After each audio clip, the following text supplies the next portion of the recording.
Damos gracias al Señor, amados hermanos. Amén. Qué bueno es estar en la casa del Señor. De verdad que es bueno. Dios es bueno. Vámonos en pie. Vamos a buscar en nuestras Biblias un pasaje de las Escrituras para dar lectura. Estamos estudiando. ¿Qué estamos estudiando? La resurrección y ascensión de Cristo. Amén. Es importante que entendamos y comprendamos, así como hemos comprendido la expiación, también es importante que entendamos y comprendamos la resurrección y que comprendamos su ascensión. Cada uno tiene un significado profundo dentro del desarrollo, de la formación de la vida del creyente. Pero esto no lo podemos aprender solo intelectualmente, porque intelectualmente tú puedes hasta memorizar pasajes de las Escrituras, pero el Espíritu Santo es el que te revela esa palabra. Amén. Así que nosotros, como buenos pentecostales, siempre hay que pedirle que el Espíritu Santo nos guíe, nos revele, nos muestre esa palabra, nos haga rema. Amén. ¿Qué es rema? Es revelación, revelación. Comprender más allá de las letras, comprender lo que el Señor quiso decir y por qué lo quiso decir. Vamos a leer un pasaje en las Escrituras que nos va a ocupar en esta noche, dentro de los muchos que nos van a ocupar. Amén. Dentro de los muchos que nos van a ocupar. Esta noche vamos a tocar el aspecto del Padre y el Hijo participaron en la resurrección. En Hechos 2:24, amén. Hechos 2:24 dice: al cual Dios levantó, suelto los dolores de la muerte, por cuanto era imposible que fuese retenido en ella. Y luego vemos Juan 10, 17, 18, que dice: por eso me ama el Padre, porque yo pongo mi vida para volverla a tomar, nadie me la quita, sino que yo de mí mismo lo pongo. Tengo poder para ponerla y tengo poder para volverla a tomar. Este mandamiento recibí de mi Padre. Dios mío, estamos aquí en esta noche, Señor Dios Todopoderoso, necesitados profundamente, oh Espíritu Santo, de que tú sostengas a esta maestra, que tú sostengas a esta predicadora, Señor, que quiere transmitir y enseñar tus verdades, oh Dios. Ayúdanos, abre nuestras mentes, dispón nuestros corazones, oh Espíritu Santo, cimiente esa palabra, arráigala en lo profundo de nuestro ser y tráenos libertad por medio de la revelación de la misma en nuestras vidas. En el nombre de Jesús oramos así. Amén, amén y amén. Tomen asiento, mis amados. Si recordamos la semana pasada, entendimos que si bien es cierto, Cristo Jesús resucitó, pero no resucitó como Lázaro, ¿no es cierto? ¿Cuál fue la diferencia de esa resurrección? Fue que Él resucitó con un cuerpo glorificado. Y un cuerpo glorificado quiere decir, ¿verdad?, que era un cuerpo como el que nosotros habíamos tenido en el principio. ¿Recuerdan cuando Dios creó al hombre? ¿Qué dijo el Señor? Que todo lo que había hecho, ¿era malo o era bueno? Era bueno en gran manera. Muy bien, Susana. Era bueno en gran manera. O sea, cuando Dios nos crea, cuando Dios nos hace, Él se sintió satisfecho de lo que hizo. Él miró y dijo: qué bueno, qué perfecto que es el ser humano. Y lo puso a disfrutar del huerto y dijo: mira, ustedes son imagen y semejanza nuestra, pueden administrar el planeta, pueden sojuzgar la tierra, pueden enseñorearse de ella. No sabemos cuánto tiempo se dio que el hombre estuvo así. Son los misterios que Dios todavía no nos ha revelado. Lo cierto es que entró el pecado. Y cuando entró el pecado, entró la muerte. ¿Y qué significaba la muerte? La descomposición de este hermoso cuerpo que Dios había hecho para que viva eternamente. Por eso dice: saquémoslo del paraíso, echémoslo, no vaya a ser que coma también del árbol de la vida y viva para siempre. Así que Dios tenía todo organizado en ese huerto, en ese paraíso, para que nosotros vivamos eternamente, para que no suframos de debilidades, no haya reumatismo, no haya envejecimiento. Ay, hermanos, miren ustedes. Tanto que luchamos nosotros contra la vejez, pero que sabemos que llega inexorablemente.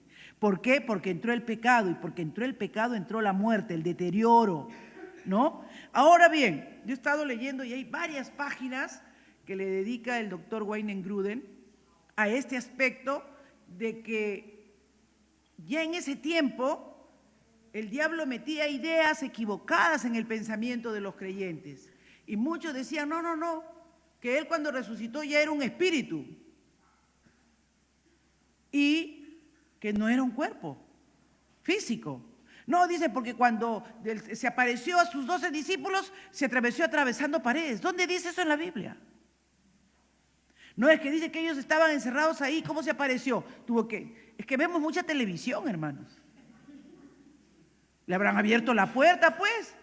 ¿Le habrán abierto la puerta? ¿Acaso dice que cuando a Pedro lo sacaron de la cárcel le hizo teletransportación? No, ¿no es cierto? Vino un ángel, abrió la puerta, salió.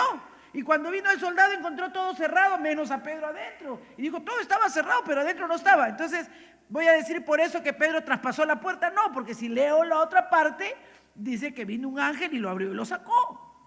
Entonces, hay cosas a veces que pueden generar una interpretación errónea o una desviación, y eso nos puede poner en conflicto con algo que la palabra de Dios establece. Por eso es muy importante que cuando estudiemos la palabra siempre lo hagamos con la humildad de orar y pedir que el Espíritu Santo nos guarde de cualquier error de interpretación.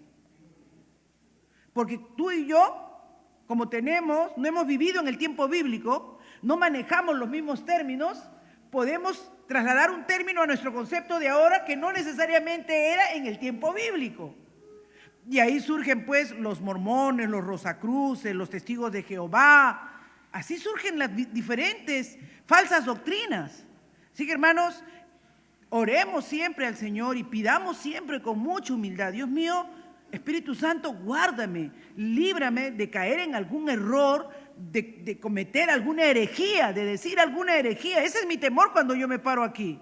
Para lo primero que yo le pido la ayuda al Espíritu Santo es que, no me escuchan ustedes siempre decir, toma del carbón encendido de tu altar y pásalo por mis labios. ¿No? ¿Para qué?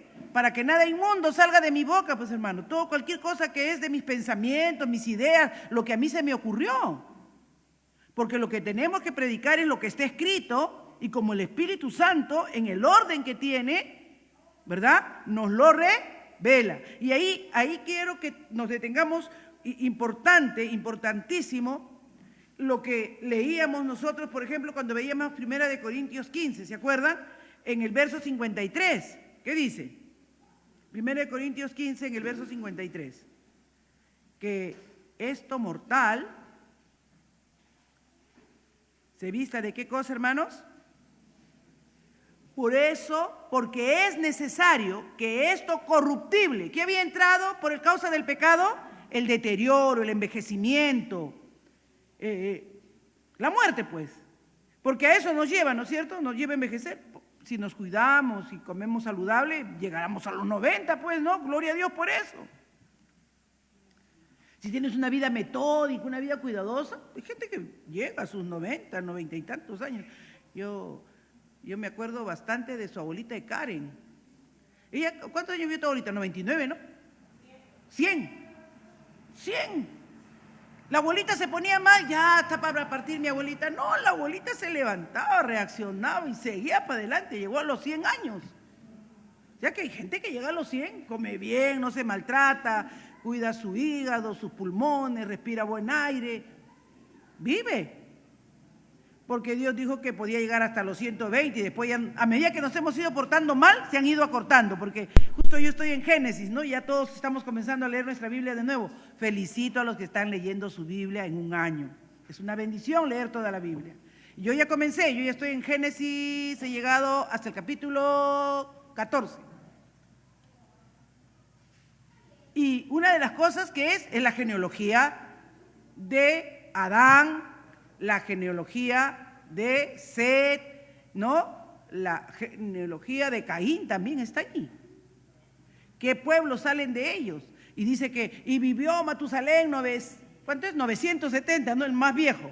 Vivió Noé, llegó a vivir 940 años, creo. Pero Dios vio que la maldad de los hombres era terrible y dijo, acortaré sus días. Le fue acortando a 120, pero ahora ya en los Salmos encontramos que los más robustos llegan a 80. Entonces, hermanos, casi el tiempo de vida se ha ido cortando por el pecado, pero no porque Dios hubiera querido que nosotros muramos. Cuando no había tanta corrupción en los primeros años de vida del ser humano, miren, vivían 200, 300, lea Génesis, 400 años, y engendró hijos e hijas, por eso se habrá poblado la tierra, pues, ¿no?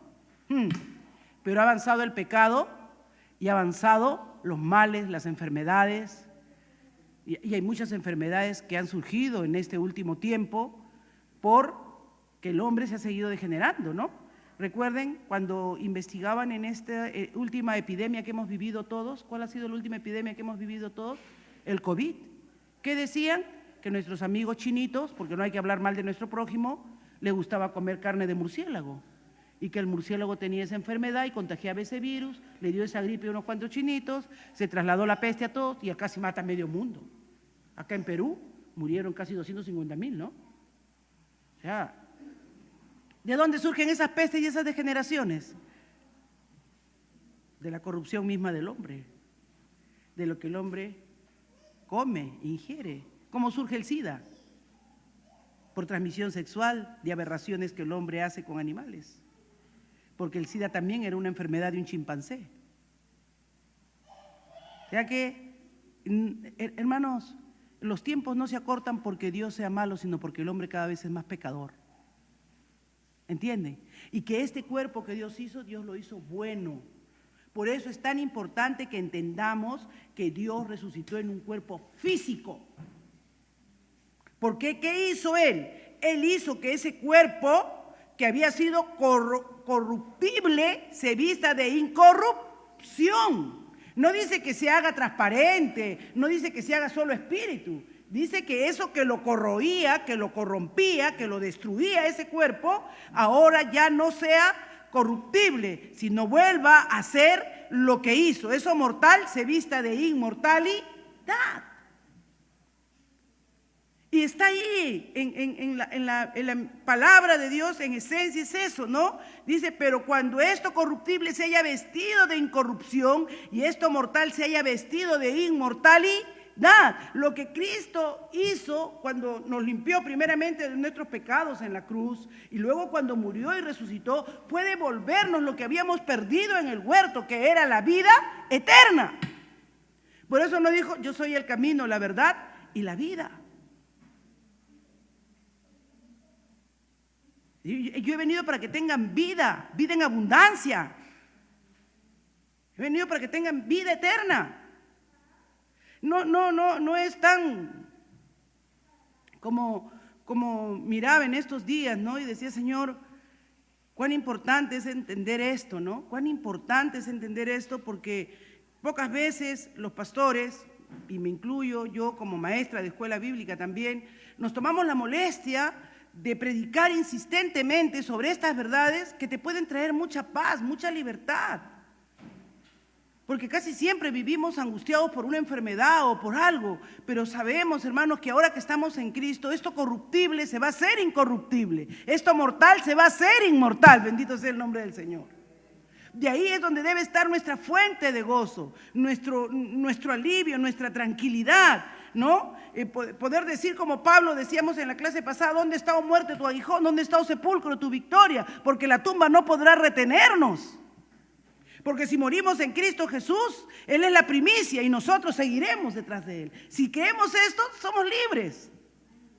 Somos libres. Ya el temor no nos angustia. Es cierto, como humanos podemos tener ciertas aflicciones, pero no nos llenamos de desesperación, sino que confiamos en el Señor. Así que eso es bien importante. ¿Por qué es importante entender la naturaleza de la resurrección? Porque es importante que tú y yo no nos quedemos solo en la expiación, solo en la cruz. Porque donde más somos quebrantados, hermanos, ¿dónde es? En nuestra salud. Yo no sé ustedes, pero yo, donde más he sido quebrantada por Dios, ha sido en mi salud. ha sido en mi salud. Y nunca me he sentido tan débil y tan vulnerable como cuando he estado enferma. Porque cuando estás postrado en una cama dependes de todo el mundo. Dependes hasta de una enfermera para que te traiga la chata. No puedes hacer casi todas tus funciones fundamentales. Entonces, ese estado de postración te hace ver que este cuerpo no ha sido hecho para estar postrado, sino para estar en movimiento. Y ahí es donde el Señor, cuando resucita, le dice, yo soy, le dice a sus discípulos. ¿Qué dice en Lucas 24:39 que vimos la semana pasada? Estoy haciendo la introducción para el tema de hoy y prefiero demorarme, pero que quede claro en la mente de ustedes. Lucas, por favor, ¿lo tienen? 24:39. Ajá. ¿Qué dice?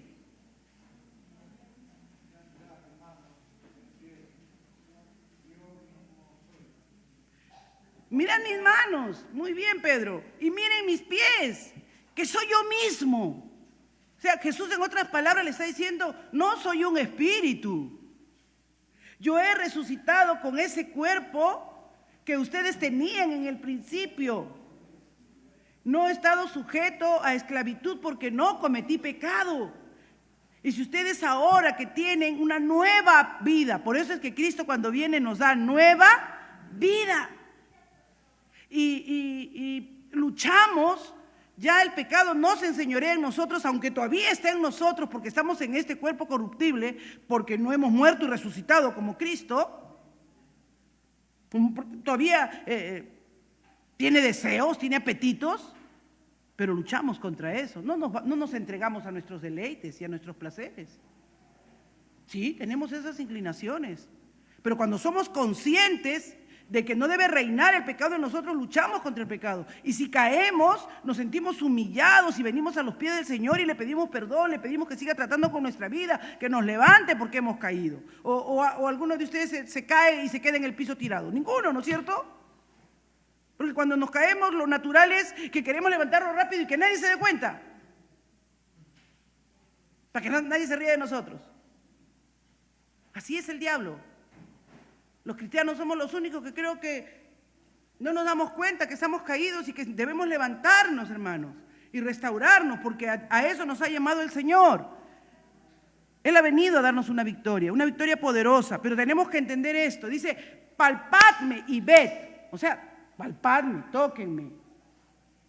Tener un cuerpo, hermanos, que Dios haya hecho al hombre a su imagen y semejanza, es la mayor gloria de Dios. Él se glorió en eso, Él se ha sentido feliz de hacerlo. Por eso no ha dejado que su creación vea la destrucción, por eso no ha escatimado ni a su propio Hijo para rescatarnos de esa condición caída y volvernos al principio. Y restaurarnos. Si no comprendemos bien la resurrección, entonces no vamos a entender cómo Dios va a restaurar nuestras vidas, cómo Dios nos va a dar esa nueva libertad que debemos sentir y que debemos tener en Dios. Dice, porque un espíritu no tiene carne ni huesos como veis que yo tengo. O sea, Cristo resucitó en un cuerpo físico. Amén. Por eso que decía Primera de Juan, te decía que si alguien viene y te sale diciendo, para que pruebes a alguien si está en la verdad de la doctrina, ¿qué tenían que preguntarle? ¿Cristo vino en carne o en espíritu? Y si decía en espíritu, ya era una doctrina errónea. No eran del Señor.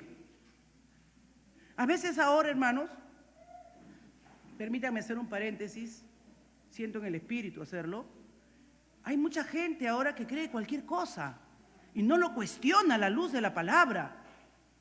Cuando alguien te dice o te informa algo, piensa, reflexiona y di, así lo dice la Biblia. Y si tienes alguna duda, inmediatamente escudriña las Escrituras. Porque si tú permites que alguna doctrina de error entre a tu vida, vas a terminar mal. Vas a ser conducido equivocadamente. Vas a vivir en una condición de culpa, de ataduras, de legalismo, de religiosidad. Muchos comienzan bien y terminan mal. ¿Por qué? Porque no van a las Escrituras a corroborar que eso es así. Con este texto nada más, de Lucas 24:39, Cristo Jesús está dejando un precedente clarísimo de que Él resucitó con un cuerpo físico. Sin embargo, los que quieran estudiar más profundamente en los libros de teología, van a encontrar, hermano, teólogos que han hecho escuelas discutiendo el hecho de que si al resucitar ya se inmaterializaba y se volvía a materializar, si atravesaba puertas, si no atravesaba puertas, y cuando dijo que se apareció y que luego se desapareció de su vista, entonces estaba haciendo… ¿Ustedes no se imaginan todas las discusiones que hay sobre eso? Yo hasta me aburrí leyendo.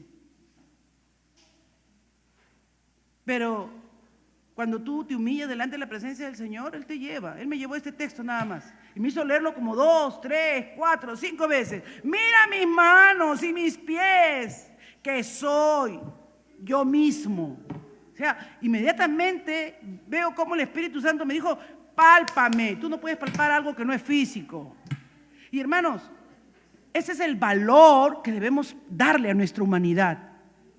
Si nosotros comenzamos a apreciar cada función, cada órgano que Dios nos ha dado, cuidaremos nuestro cuerpo como templo del Espíritu Santo, de una manera que sea más adecuada. A veces no lo valoramos y no lo cuidamos como es debido. Y Cristo Jesús me gusta esta parte, esta conclusión de esta parte que da el autor, que dice, específicamente, miren esto, el cuerpo físico de resurrección de Jesús afirma la bondad de la creación original del hombre por Dios, no como un espíritu, como los ángeles, no porque pudo hacerlo como los ángeles, espíritu,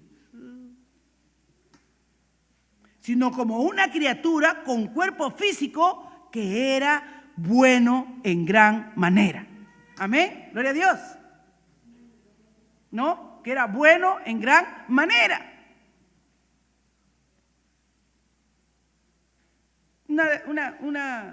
Una de las cosas que nosotros tenemos que apreciar, hermanos, es tener la visión, poder palpar, poder oler, degustar, poder oír, poder movernos, poder usar nuestras manos. Qué valioso es cada órgano en nuestro cuerpo. Qué maravillosa función tiene cada una. Tenemos que ser agradecidos que Dios no nos haya hecho espíritu como los ángeles, sino que nos hizo seres humanos con un cuerpo físico. Entonces, esto de la resurrección es importante porque Jesús afirma que Dios fue bueno haciendo al hombre a su imagen y a su semejanza. Y debemos quedarnos con ese regocijo. Ahora bien, ¿quiénes intervienen en la resurrección?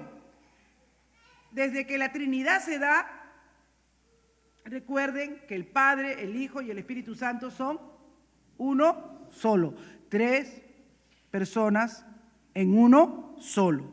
Amén. Entonces, el texto afirma de las Escrituras, y ahí nos vamos a la Escritura nuevamente, que Dios fue el que intervino directamente en la resurrección de Cristo. Veamos Hechos 2:24, dice, al cual Dios levantó, suelto los dolores de la muerte, por cuanto era imposible que fuese retenido por ella. ¿Por qué era imposible que fuese retenida? Porque Jesús no conoció pecado. A Él se le imputó nuestros pecados, pero Él no conoció pecado. Su cuerpo no conoció corrupción. Por eso dice, el justo por los injustos.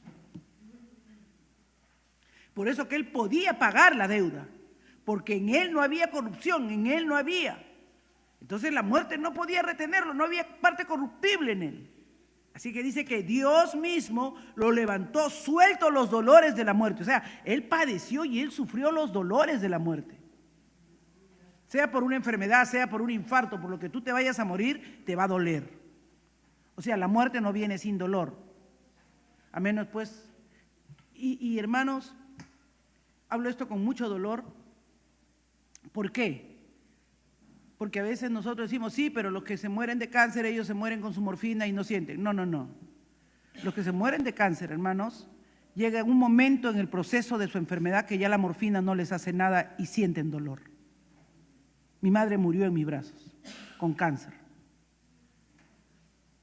Cuando le acortan el tiempo de la morfina, llega un momento en que ya la morfina comienza a pasar su efecto y cada vez le acortan más, le acortan más, le acortan más, tapan los pulmones, bloquea todo, pero igual la persona siente dolor, ya la morfina no llega a hacer efecto. O sea, acá dice, suelto los dolores de la muerte. Jesús padeció los dolores de la muerte por ti y por mí. Amén. Para que tú y yo podamos decir que hay victoria en morir en Cristo Jesús. Porque Él sufrió lo que tenía que sufrir por nosotros. Romanos 6:4 dice, porque somos sepultados juntamente con Él para muerte por el bautismo, a fin de que como Cristo resucitó de los muertos, o sea, ese acto simbólico que nosotros hacemos en el bautismo, ese acto en el cual nosotros renunciamos al mundo de vivir una vida mundana como vive cualquiera y nos identificamos con Cristo, es un acto simbólico, porque vamos a luchar toda nuestra vida con nuestra carne para mantenernos, ¿verdad?, en la justicia que Dios alcanzó para nosotros, porque esta carne siempre va a estar inclinada al pecado, pero el que muere en nosotros, a medida que va creciendo el espíritu y se va desarrollando nuestra vida espiritual en nosotros, va tomando mayor control de nosotros, entonces ya el pecado no tiene tanta fuerza ni tanto poder en nosotros. ¿No es cierto?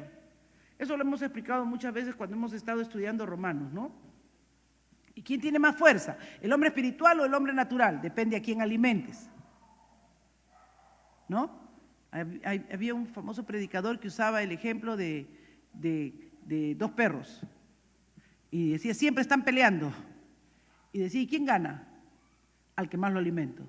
El que está más débil, siempre el que está mejor alimentado le saca el ancho, como decimos nosotros.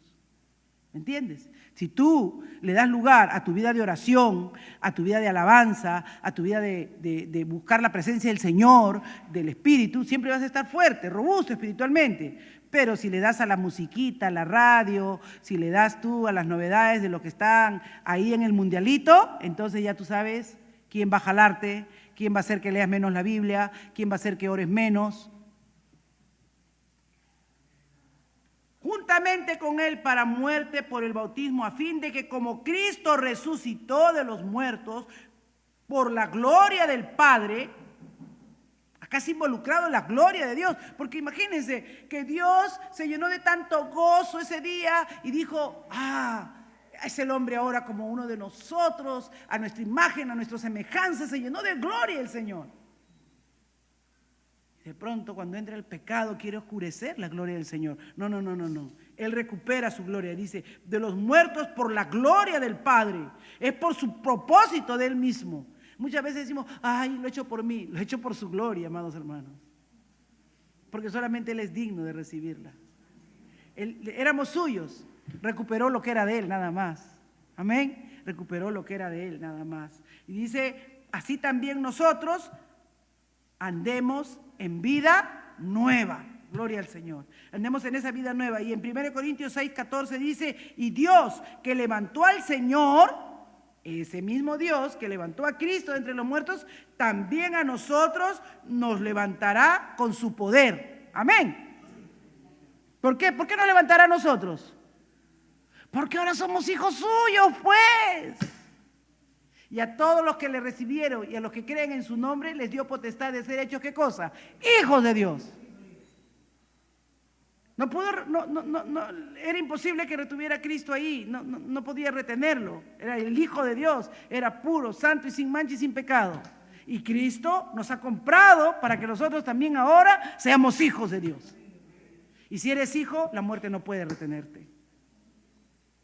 Porque así como lo levantó a Cristo, nos levantará a nosotros.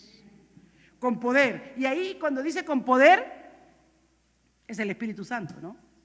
Es la obra poderosa del Espíritu. Ahí vemos a la Trinidad. Yo veo ahí completamente a la Trinidad, la obra del Hijo, la labor del Padre y el poder del Espíritu levantándonos de entre los muertos. Gálatas 1:1 dice, Pablo,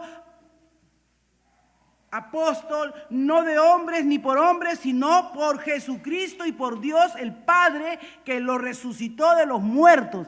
¡Cuánta claridad! Ahora cuando tú comienzas a mirar así la palabra del Señor, entiendes por qué Pablo vivía como vivía y por qué Pablo actuaba como actuaba. Mirémonos en este año, hermanos. Estamos comenzando un nuevo año. Qué bendición que Dios me conceda traer esta reflexión del primero del año. Y Dios quiere que comencemos bien. Amén. Comencemos recordando que somos hijos de Dios. Comenzamos recordando que Él nos ha comprado a precio de sangre, una expiación perfecta para que seamos justificados delante de Él.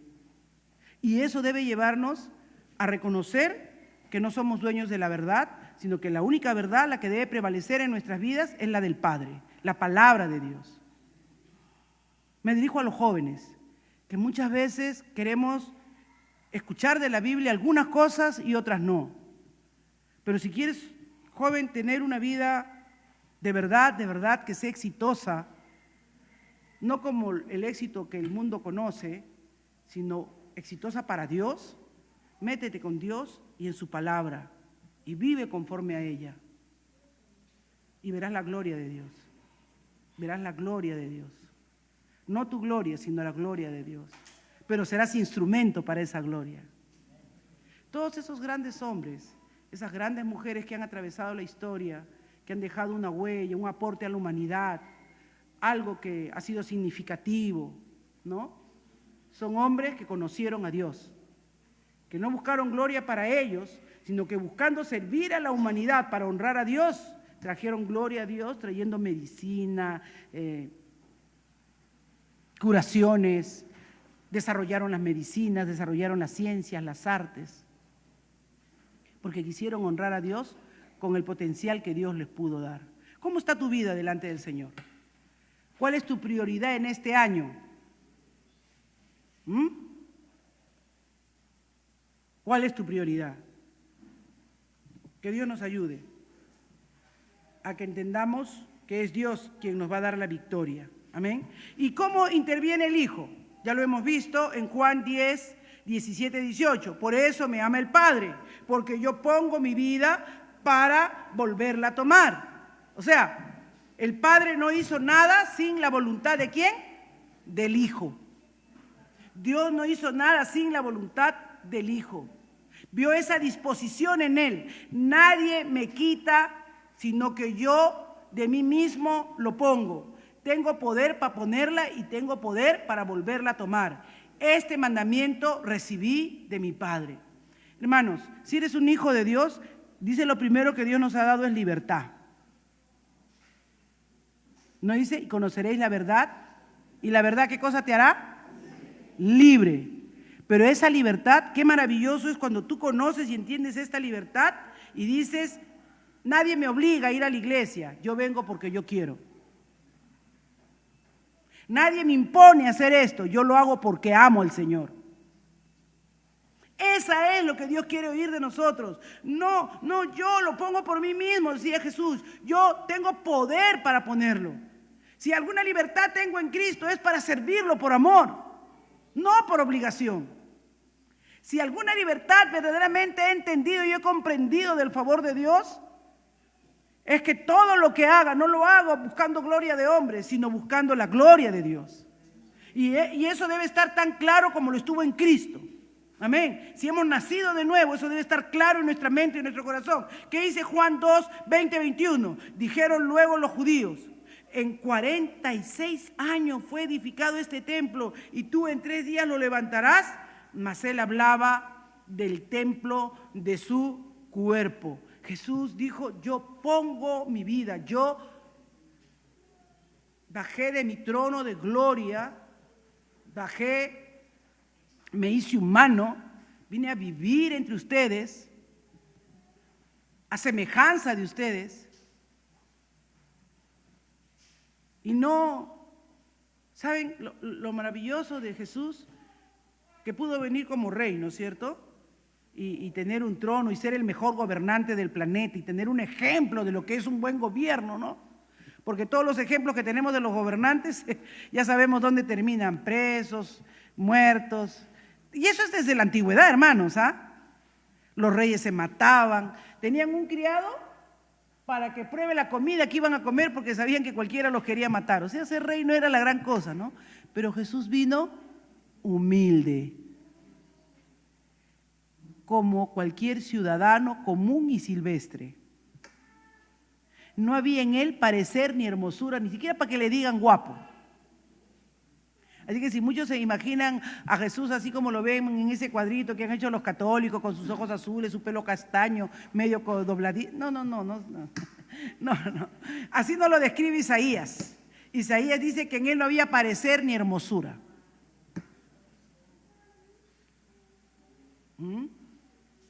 Si a Jesús se le amaba, era por su bondad. Si a Jesús se le admiraba, era por su servicio, por su negación.